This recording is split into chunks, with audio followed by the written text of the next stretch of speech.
मैं शैलेश लोढ़ा हाजिर हूं लेके माय एफएम प्रेजेंट्स कहानी जज्बे की, powered by union bank of India.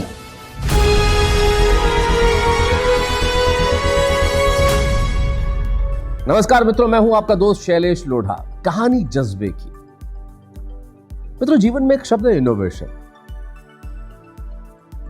Innovation का सही हिंदी अर्थ में आपको यदि कहूं तो एक शब्द में इसे मानना थोड़ा सा मुश्किल होगा, लेकिन इनोवेट करना, कोई ऐसी चीज जो पहले से नहीं है उसे करना, कोई नई चीज करना, सृजन करना। जिंदगी में जो लोग सफल होते हैं उनमें कुछ तो अलग होता है। वो सामान्य नहीं होते। सामान्य नहीं होते का मतलब ऐसा नहीं कि असामान्य होते हैं। हाँ, असामान्य प्रतिभा के धनी होते हैं, असामान्य जज्बे के धनी होते हैं, असामान्य करने की चाह के धनी होते हैं। और जो आप सफल होना चाहते हैं उसमें आपको लगता है कि मैं इसी रास्ते पे क्यों चलूं जो रास्ते पे दूसरे लोग चल रहे हैं, जिस रास्ते पे इतने लोग चल चुके हैं, कुछ रास्ते में नयापन नहीं है। अगर अब इस रास्ते पे चला तो शायद वही मंजिल मिलेगी जिसकी मुझे तलाश नहीं है। तो लोग अपने रास्ते खुद तलाशते हैं, अपने रास्ते खुद बनाते हैं। और जब कोई युवा व्यक्ति ऐसा करता है तो बड़ी खुशी मिलती है। तो राजस्थान में एक शहर है कोटा, जिससे कौन परिचित नहीं। निश्चित तौर पे कोटा, जिसे कहा जाता है कि अगर आपको मेडिकल में एंट्रेंस पानी है, आईआईटी में एंट्रेंस पानी है, इंजीनियरिंग में एंट्रेंस पानी है, तो बस कोटा चले आइए, जहाँ शिक्षा का स्तर और जहाँ शिक्षा का वातावरण अनूठा है। वहाँ का कोई व्यक्ति अगर कोई काम करेगा तो आप कहेंगे हाँ ठीक है, उसने इंजीनियरिंग का कोई कोचिंग शुरू कर दिया होगा। लेकिन वहाँ रह के नई राह तलाशना, नए मार्ग पर चलना, वही उन्हें अलग बनाता है। वही जज्बा जो है वो आज हम दुनिया के सामने लाना चाहते हैं। मेरे साथ एक बेहद युवा प्रतिभाशाली व्यक्ति हैं जिनका नाम है तपेश माथुर। तपेश माथुर, कैसे हैं आप? नमस्कार शैलेश जी। कैसे हैं आप? बहुत बढ़िया सर। तपेश, मैं जनता से ये कह रहा था कि नई राह, तो वो सोच रही हूँ नई राह कौन सी। तो मैं आपको बताता हूँ कि इन्होंने एक आर्ट्स एकेडमी, जहाँ पे आर्किटेक्चर के एंट्रेंस की तैयारी होती है, उसकी शुरुआत की। मतलब वो मेरे ख्याल से, मैं खुद भी पहली बार ही सुन रहा हूँ, मुझे भी नहीं पता था कि इस तरह के एंट्रेंस की तैयारी के लिए भी कोई कोचिंग इंस्टीट्यूट होता है या फिर कोई एकेडमी है। हाउ डिड यू, मतलब ये आपके दिमाग में कैसे आया है ये? Basically art academy is the name. जी जी, right, art and art academy. जी जी। मेरे लिए भी बहुत चैलेंजिंग था एक्चुअली, बिकॉज एक्चुअली हमें नहीं पता था। मैं कोटा जैसे शहर में रहता हूँ जहाँ मेडिकल आईआईटी के बारे में चारों तरफ एक ही चीज़ होती है। तो लेकिन ये बड़ा इंटरेस्टिंग है, आप पढ़ाई करते थे मेडिकल को, आपने किया एनिमेशन डिजाइनिंग में, आपने डिग्री। स्कूल टाइम से ही मैं आर्ट्स में था और पेरेंट्स मेरे इसके अगेंस्ट थे कि मैं इस फील्ड में जाऊँगा। उफ, हिंदुस्तानी पेरेंट्स। लेकिन एक एंट्रेंस एग्जाम के बारे में मैंने न्यूज़पेपर में पढ़ा और मैंने अपने दोस्तों से कुछ पैसे कलेक्ट करे और मैंने एंट्रेंस का एप्लीकेशन फिल कर दिया। बिकॉज ऑफ मम्मी पापा को बिना बताए। वो मैं समझ सकता। हाँ, जो चाहते थे कि तू डॉक्टर बनो, कहाँ कार्टून वार्टून और एनिमेशन। बिल्कुल सही है। माफ करना अंकल, सॉरी। नहीं, पापा मम्मी का कुछ नहीं कह सकते क्योंकि उनको भी अवेयरनेस नहीं थी इसके बारे में। जी। तो कवर अप मत करो, ठीक। सो दैट्स व्हाई कि एप्लीकेशन फॉर्म फिल करा। एप्लीकेशन फॉर्म फिल करने के बाद कोइंसिडेंटली मैंने all India second rank opt करी उस कॉलेज की। और दैट्स व्हाई कि उसके बाद एंट्रेंस में सेकंड रैंक, और बिना प्रिपरेशन के उसमें मुझे 50% स्कॉलरशिप मिली। अच्छा। और उसके बाद मैंने वहाँ पढ़ाई स्टार्ट करी। मम्मी पापा खुश होंगे भाई सेकंड रैंक से? थोड़ा बहुत खुश हुए, बिकॉज एक्चुअली मतलब नहीं हुए। हाँ क्योंकि उसकी फीस बहुत हाई थी। अच्छा। और बिकॉज एक्चुअली मैं उस समय काफ़ी मिडिल क्लास फैमिली से भी नीचे बैकग्राउंड में था एक्चुअली। क्या करते हैं फादर? मेरे पापा पंचायत समिति डिपार्टमेंट से थे। अच्छा। तो एक सरकारी नौकरी के लिए at a time 16 lakh rupees की फीस बहुत ज़्यादा मतलब लगभग असंभव। सो लेकिन आपने 50% स्कॉलरशिप ले ली। हाँ। तो 8 लाख फीस थी। 8 लाख फीस, और फिर वहाँ खर्चा, रहने का, वो सब अलग। तो एक सरकारी कर्मचारी के लिए 12 लाख साल के बहुत टफ नहीं, असंभव। सो जैसा तैसे करके हम लोग वहाँ कॉलेज के लिए पहुँचे, पढ़ाई स्टार्ट करी हमने। फिर वहीं से मेरे बदल गए, रास्ते बिल्कुल डिफरेंट हो गए जी। और कई सारे ऑफर आए जॉब के after that my completing my graduation animation as I am animator actually. You are an animator. Alright. फिर मुझे कुछ ऐसे लोगों की इंस्पिरेशन मिली जिन्होंने कोटा को खड़ा किया, जिसमें से मैं उनका नाम बोलना चाहूँगा। बंसल जी, जो हमारे कोटा में आईआईटी हब उन्होंने स्टार्ट किया, उन्होंने कोचिंग क्लासेस स्टार्ट करी और उनसे मैं इंस्पायर हुआ कि जब उन्होंने कोटा, पूरा नाम हम लोग बंसल जी जानते हैं। अच्छा। Actually Bansal classes, everybody knows Bansal. हाँ, एवरीबॉडी नोज। तो उनसे इंस्पिरेशन लेके मैंने सोचा कि क्यों ना मैं क्लासेस स्टार्ट करूँ। Basically I am a tattoo artist. अच्छा। टैटू आर्टिस्ट भी। सो टैटूइंग मैंने एनिमेशन में टैटू पढ़ाया जाता है? नहीं सर, एनिमेशन में टैटूइंग नहीं आती है, मैंने मुंबई में सीखा था टैटू। ओह अच्छा, आपका बड़ा रोचक है। हाँ। एनिमेशन, टैटू और आर्ट एंड आर्ट एकेडमी, मतलब जो 3 अलग अलग चीजें हैं। जी sir. That is very interesting, that interest me. Tattoo तो फिर आपने टैटू बनाए भी? हाँ सर, मैं एटलीस्ट 8000 टैटू मैं बना चुका हूँ अब तक। कहाँ, कोटा में? हाँ सर। कोटा में इतने टैटूज हैं? Sir every year approx 2.5 lakh बच्चा पढ़ने आता है हमारे शहर में। ओह अच्छा। तो हमारे पास क्राउड मिल जाता है, इजीली अवेलेबल हो जाता है। तो आप ये काम इसके साथ ही आप? हाँ, मैं टैटूइंग क्लासेस के साथ करता हूँ। दैट्स अ ग्रेट थिंग कि आदमी अपने प्रोफेशन के साथ एक दूसरा काम भी कर रहा है और उसी शिद्दत के साथ कर रहा है। मतलब 8000 टैटू बनाना कोई छोटी बात नहीं है, एंड इट टेक्स टाइम। एक टैटू को 2 मिनट में तो बन नहीं जाता। हाँ जी, इट टेक्स टाइम। और that's a great thing. I mean you make tattoos also and this classes also. तो हाँ, आपकी बात वहाँ रह गई थी कि आप एनिमेटर हैं और टैटू आर्टिस्ट हैं, और फिर वहाँ से आप फिर मेरा करियर इधर मूव कर गया। फिर मैंने सोचा क्यों ना कोटा को एक नई आइडेंटिटी दे जी। तो कोटा को मैंने 2 आइडेंटिटी दी है। पहला ये कि मैंने इनिशिएटिव किया टैटू स्टूडियो खोल के। कोटा को एक नया चीज़ मिला कि टैटू कोटा में मैं लेकर जी, उसके पहले नहीं। सेकंड चीज़, डिज़ाइनिंग को लेके कोटा में अवेयरनेस बिल्कुल नहीं थी। तो वहाँ एक मैंने सोचा क्यों ना बच्चों का अवेयर किया जाए। कई सारे सेमिनार कंडक्ट किए, फिर मैंने 4 बच्चों को पढ़ाना स्टार्ट किया था। अच्छा, 4 बच्चे मैंने फर्स्ट आपका इनिशिएटिव टैटू स्टूडियो था? जी सर, जो आज तक है।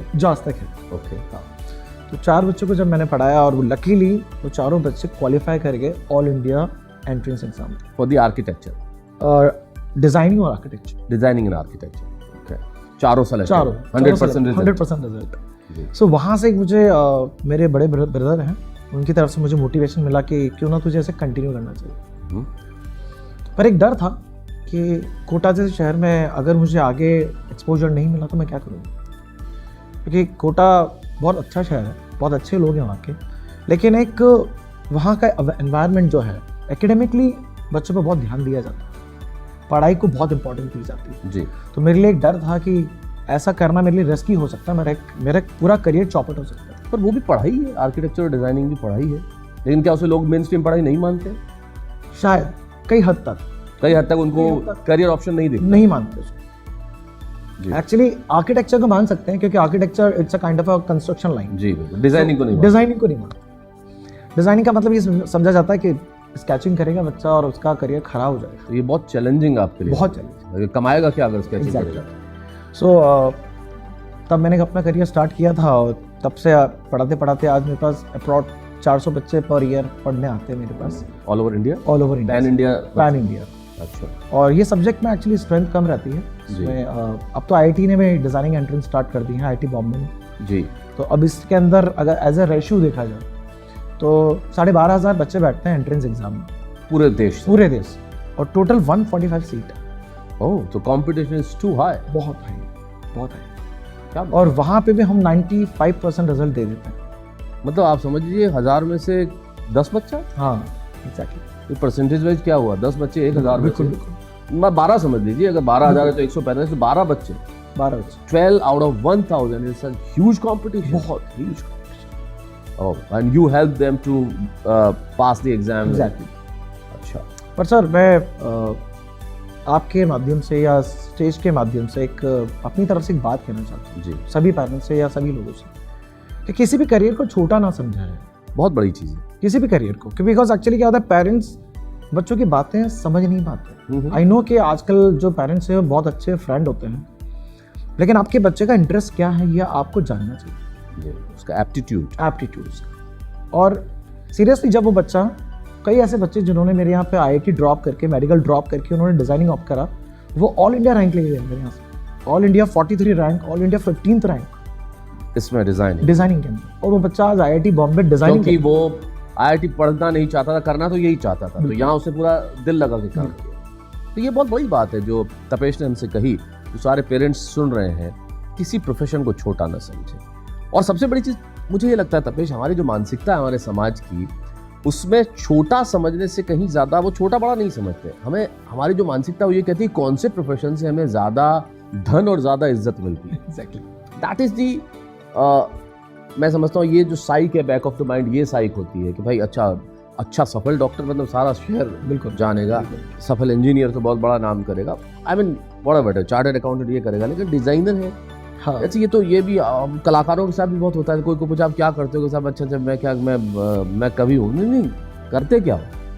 बिल्कुल सही, क्योंकि लोग उस चीज को मानते ही नहीं है कि ये भी एक काम हो सकता है। So you're absolutely correct. Parents, please listen to Tapesh Mathur because he's saying no profession is a small profession. Exactly. Her profession बहुत खूबसूरत है, बहुत बड़ा है, और अगर आपके बच्चे का एप्टीट्यूड डिजाइनिंग में जाने का है तो उसे ऐसी जगह मत धकेलिए जहाँ वो नहीं जाना चाहता। बिल्कुल। और आप क्या कहना चाहते हैं? सर कहने को तो बहुत सारी बातें हैं, लेकिन कहो आज आप ही का दिन है।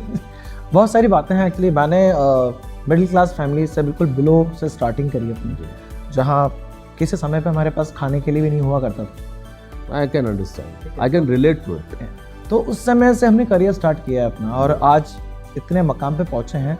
उसके पीछे शायद राष्ट्रपति पुरस्कार। जी सर, राष्ट्रपति पुरस्कार से सम्मानित तो मैं, लेकिन वहां तक का सफर अभी अगर कोई बच्चा देखता है या कोई पेरेंट्स देखते हैं तो बोलते हैं यार वो क्या लाइफ है, इसने कैसे किया होगा। लेकिन उसके पीछे का नहीं पता। लेकिन उसके पीछे मेरे दोस्तों का सपोर्ट है, जिन्होंने मुझे सपोर्ट किया।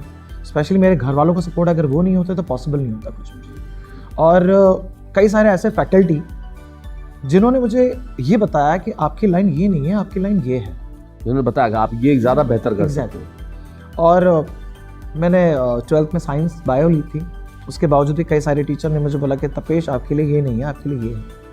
अगर उस समय मैं उनकी आवाज़ नहीं सुनता तो शायद मैं यहाँ नहीं होता। So they guided you on a right time. Exactly. और ये राष्ट्रपति पुरस्कार का जरा बताएं। सर एक्चुअली एक टीचर्स कंपटीशन था जिसमें आपको एक स्टूडेंट को नॉमिनेट करना था अपने टीचर के लिए जी, और उसमें नॉमिनेशन में मेरे एक स्टूडेंट ने मेरा नॉमिनेशन फिल कर दिया। ओके। और नॉमिनेशन फिल करने के बाद वो ऑल इंडिया लेवल का कंपटीशन था, उसमें आपकी कैटेगरी के अंदर उस कैटेगरी में से सिर्फ एक ही टीचर सेलेक्ट किया जाएगा। तो मेरे सारे स्टूडेंट ने मिलके वो नॉमिनेशन फिल करा। उसके बाद मुझे बताया कि सर आपका नॉमिनेशन भर दिया है। ये आपके आर्ट एंड के स्टूडेंट्स? जी।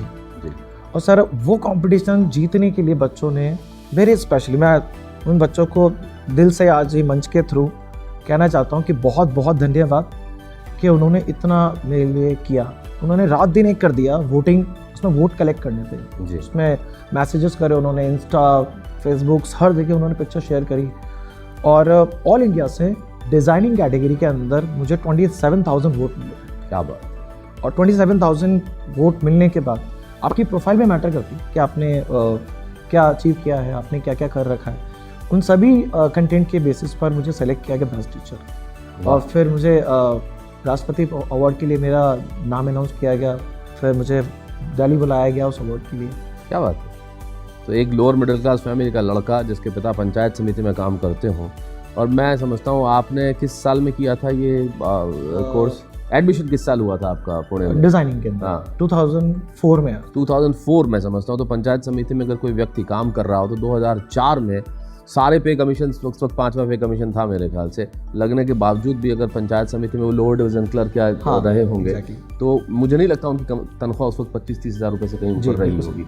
बमुश्किल मैं समझता हूँ, बमुश्किल इतनी रही होगी। लेकिन उस तनख्वाह से उन व्यक्ति ने आपकी 16 लाख की फीस जो 8 लाख की रह गई थी, लेकिन वहाँ का खर्चा करके भी उन्होंने आपको बढ़ाया आगे। तो आपका ये धन्यवाद देना न सिर्फ बनता है बल्कि आप इंडेटेड हो, क्योंकि आपके पिता ने ये नहीं कहा कि मैं कर नहीं पाऊंगा और आपको करने दिया। फिर आपके टीचर्स जिन्होंने सही राह दिखाई कि क्या सही है क्या गलत, आपके दोस्त जिन्होंने मोटिवेट, और आपके स्टूडेंट्स जिन्होंने आपको राष्ट्रपति पुरस्कार के लिए एड़ी चोटी का जोर लगा दिया। मतलब ये तमाम चीज़ें, I think Tapesh you are blessed कि ईश्वर ने आपको कुछ विशिष्ट बनाया है कि इतने सारे लोग आपकी मदद के लिए खड़े हैं, इतने सारे लोग आपको सफलता दिलाने के लिए मुस्तैद है, बेताब है और कटिबद्ध है। लेकिन उनसे कहीं बड़ी चीज़ आपका जज्बा है जो आपको अलग करती है कि आपने कहा कि मैं ऐसी चीज़ करूंगा जो पहले किसी ने नहीं की। मैं और सबसे बड़ी चीज़ कि मैं वो भी करूंगा जो मेरा पैशन है, जैसे टैटू। आप टैटू भी कर रहे हैं और आप आर्ट एकेडमी का ये कोर्स भी करा रहे हो, जहाँ 12,500 सीटों में से 145 बच्चे सेलेक्ट होते हैं। मुझे लगता है आपके यहाँ से भी काफ़ी भारत के 145 में से अपना योगदान कितना होता है? अब 10 से 15% मान सकते हैं। That's a huge number.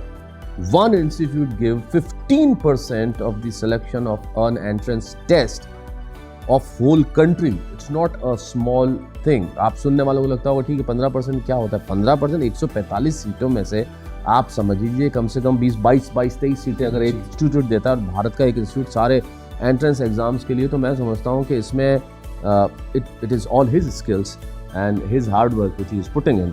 I am sure आपके स्टूडेंट्स आपके बहुत हमेशा खुश रहेंगे और खुश हैं भी, और आप इसी तरह से तरक्की करते हैं। आप अभी तो काफ़ी युवा हैं, आपके पास ज़माना पड़ा है, आपके पास एक आसमान है परवाज़ के लिए। एक कोई ख़ास बात जो कहना चाहेंगे आप हमारे दर्शकों को? ख़ास बात सिर्फ ये मैं कहना चाहूँगा कि आप अपना करियर जब चूज़ करें तो वो करियर के लिए ये ना सोचें कि यार क्या है, आप अपना इंटरेस्ट देखें कि आपका इंटरेस्ट क्या है। एक डांस करने वाला भी बहुत बड़ा डांसर बन जाता है, एक पेंटिंग करने वाला एम.एफ. हुसैन बन जाता है, एक डिज़ाइनर कार बना देता है, एक डिज़ाइनर मकान बना देता है। तो आप ये ना सोचें कि आपका आसमान छोटा है, आपका आसमान बहुत बड़ा है। बस उस आसमान को पहचानने के लिए पंख लगाने पड़ेंगे। उस पंख के लिए आपको बहुत मेहनत करनी पड़ेगी, बहुत स्ट्रगल करना पड़ेगा, तब जाके वो आपको मिलेगा। और सही डिसीजन सोच समझ के लें, ये मेरा छोटी सी अपील है आप सभी बच्चों से, क्योंकि बिकॉज मैं बच्चों के आसपास ही रहता हूँ, ये बहुत ज़रूरी है, और मेरा पूरा दिन उनके साथ ही गुजरता है। जी। तो उनके छोटे छोटे मन को हम पकड़ने की कोशिश करते हैं कि उनके मन में क्या चल रहा है, दिल में क्या चल रहा है, अरमान क्या है। और आजकल के जो युवा आगे आ रहे हैं सर, मैं मानता हूँ कि उनके टैलेंट इतना ज़्यादा है जी कि हम उनसे नाम नहीं सकते। निश्चित तौर पर मैं समझ सकता हूँ, मैं समझ सकता हूँ उनकी प्रतिभा अकूत है, हाँ, और उस प्रतिभा को कोई थामने वाला चाहिए, राह दिखाने वाला चाहिए, और आप ऐसा कर रहे हैं, इसलिए आप बधाई के पात्र हैं। सचमुच बहुत बहुत खुशी हुई।